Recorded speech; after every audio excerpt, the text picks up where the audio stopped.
Hello, friends. This is Dave Hurwitz, executive editor at ClassicsToday.com, here with another big box. Joan Sutherland, the complete Decca recordings, the first box here, operas, 1959 to 1970.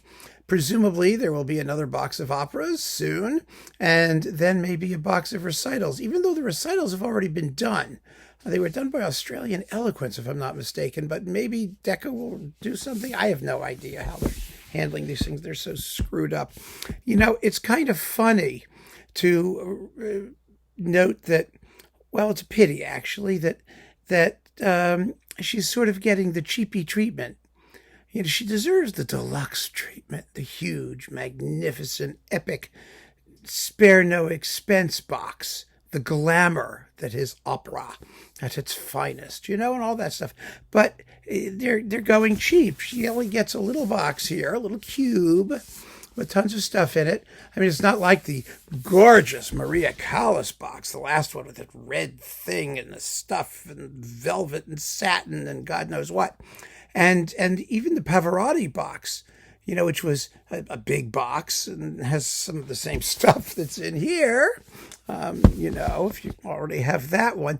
The Pavarotti box is interesting because it began as a multi-part series with a flat initial, you know, seasons sort of thing. And then they stopped. And then they did the whole Pavarotti all in one throw just to get rid of it. I don't know. So unfortunately, she's kind of getting a bargain basement treatment by Decca because they don't have money. That's what it's boiling down to, isn't it? It's all about dollars and cents. But let's go through what's in here. I mean, most of these performances will be extraordinarily, let me fix that a little bit, extraordinarily familiar. You know, they're Joan Sutherland. They're wonderful. She was one of the greats. So, you know, what am I supposed to say? You know, sometimes she had no consonants. All right, we all know that. All right, so I can actually, these are not like, are they original jacket? Well, sort of they are, yeah. Yeah, they are. There you go. They all look like this. Well, let me tip this so you can see what it looks like in here. Here's like a whole big pile of operas, say like that. No texts and translations, of course. But you also get a pretty thick book that gives you the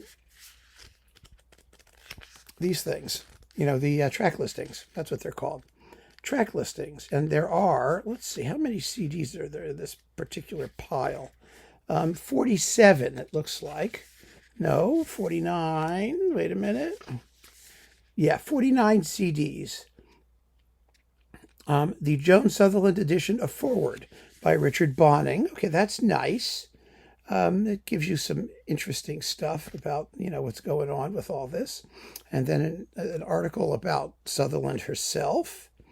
And let's see, the operas. Okay, a discussion of all the operas. One still occasionally encounters the criticism that Dame Joan Sutherland was more singer than actor, but it remains a fact that the bulk of the roles which she recorded were prepared and explored in fully staged performances. Well, that doesn't mean she was an actor. Who was it? Ethan Morden, I think, who described Joan Sutherland as, you know, no matter what production she was in, as looking like a Christmas tree before the lights turned on, which is kind of funny and kind of true, but that's all right. Anyway, let's just go through these. I want to take them out of the box. It's more fun that way. All right. I want to start at the beginning. Oh, here's the beginning. Okay. This is in quasi-chronological order. You ready? Here we go. First, Handel, Alcina.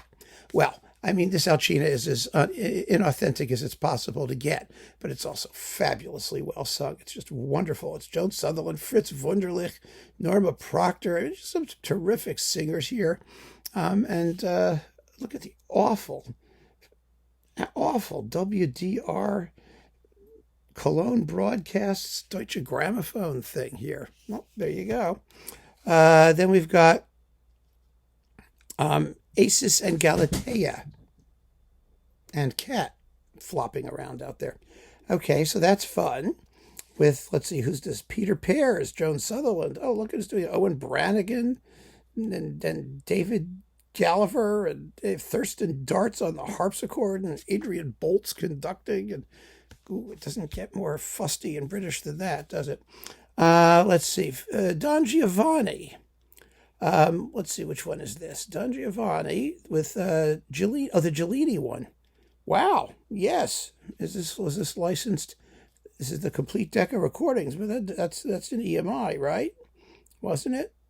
Let's see. First release, Columbia. I don't know what that means. 1961. Okay. But they got it. However they got it. So that's fantastic. One of the great Don Giovannis. I mean, who's Don is Eberhard Wechter. Yes. All other famous people. I mean, we all know that, Don Giovanni. Verdi, Rigoletto. Oh yes, Cornell McNeil, Joan Sutherland. This is the one before the Pavarotti one, and some prefer it actually. And his Nino Sonzogno is conducting with the Orchestra of Santa Cecilia di Roma. And this is also before Richard Bonning he learned to conduct by conducting his wife. Essentially, and doing lots of ballets. And so this was before that. And a lot of people like early Sutherland, first of all, because the voice was at its freshest, and second of all, because there was a different conductor than Bonning, who was not the most dazzling when he got started. So there's that. The famous Lucia de Lammermoor with Pritchard. I like this one. I like it better than the remake. Oh, it's so much fun. And what else does it have here? It has a bit of excerpts from Rosemonde d'Inghilterra, her aria from Act 1. But this is a terrific Lucia. It really is. Nothing wrong with that. And here's the other Alcina.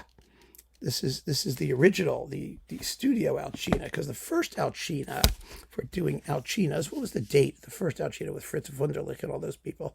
1959. And this one was 1962, 3 years later. And of course, they're all as inauthentic as possible. Like I said, they're just versions of Alcina, and they're wonderful. And this is with Teresa Berganza and Graziella Sciuti and Monica Sinclair, Luigi Alva, and Ezio Flagello, and Mirella Freni. What a wonderful cast. You got to forget about authenticity and just listen for the terrific singing. Remember the young Mirella Freni, that is wonderful. And La Sonnambula, well, that's fun. This is with Bonning. He's now with the helm. Or was he there? He was at the helm of Alcina as well. And let's see who else is in there. Margareta Elkins, remember her? Fernanda Corena and Nicola, Moriti and Sylvia Stahlman. Remember her in the Schulte-Mahler 4 with the Concertgebouw? So there you go. There's La Sonnambula. Oh my. So much stuff here. Okay. 15, 16, and 17. Here we go. La Traviata. Oh, yes. This is with Pritchard as well. And with Carlo Bergonzi is a wonderful Alfredo, and Robert Merrill. One thing I will say about Sutherland and Bonning as a pair, they always had the best casts, or they tried to get the best casts. I mean, she was not the kind of soprano who wanted to look good at the expense of her colleagues. She wanted strong, well-suited singers for all of the roles in the operas in which she appeared. And I remember this. I remember seeing her in Rigoletto at the Met, and she was always an incredible team player. And, nowadays, people kind of poo-poo that. I mean, we value certain, the Vienna, post-war Vienna State Opera team, the people who brought us, the Kleiber Figaro and Don Giovanni and, well, that wasn't Kleiber, was it? But, there was Cripps, right? It was one of them and did the other. And, but that was that team, the Böhm, Frauner, Schotten, and Arabella with Schulte, and all those German singers. They were known for being team players. The Italians were not supposed to be team players. They were all supposed to be divas and, egomaniacs. But Sutherland was that. she responded best when she was surrounded by really, really good colleagues, and she got that. And that is absolutely to her credit. People don't give her the props that she deserves for having done that, and it's really true. Let's see. So we have this lovely Traviata with Pritchard and Carmen. Good Lord, Carmen, and she's Michaela, because Carmen's Regina Resnick. Yeah, remember that? That's with Thomas Shippers. Isn't that fun? It's just lovely. It's great that they got this stuff. Okay. So that's fun. And then we've got I Puritani. I Puritani is a fabulous opera, by the way. It really, really is. I mean, it doesn't get, as much credit as it deserves to get. This was recorded in 1963. Do you realize how much recording business was going on in those days? I mean, they were doing multiple operas per year. It was really exciting. I mean, it was the whole repertoire was finally getting recorded in stereo and long playing LPs. It was a thrilling time. It's never going to happen again like that. It really isn't, because these were all studio productions. They were planned by somebody with like who was in charge of a company, instead of just, videotaping it and spitting it out or whatever's going on now. I mean, these were serious, thoughtful, carefully planned recordings. Even whether you care about Joan Sutherland or not, I mean, just for the business aspect of it, the way that these things were made, it's an important part of recording and cultural history. My God, Puritani is just terrific. I was trying to say this is a wonderful performance of it. It's with Sutherland and let's see, Giovanni Fulani.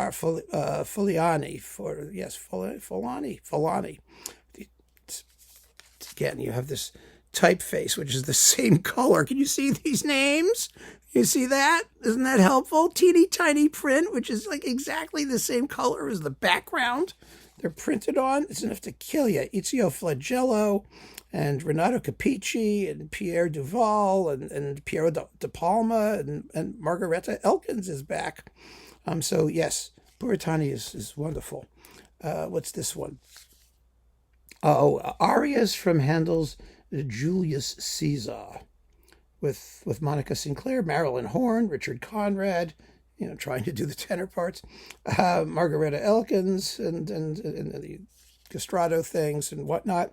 So yes, it's no, he's Sesto, Richard Conrad. So it is the tenor part. Caesar's Margareta Elkins, mezzo soprano. There you go. And Cleopatra is, of course, Dame Joan. So there's that one. Then we've got Norma, the first Norma. The first Norma was the better Norma, I think. I mean, you remember she redid it with Caballé as Adalgisa, which we used to describe her as analgesia, right? No, it's the first Norman was more Norman-esque, maybe Norma-esque, because it's Joan Sutherland and Marilyn Horne. Yay! And John Alexander and Richard Cross and Yvonne Minton and Joseph Wand. And oh my goodness, it's just terrific.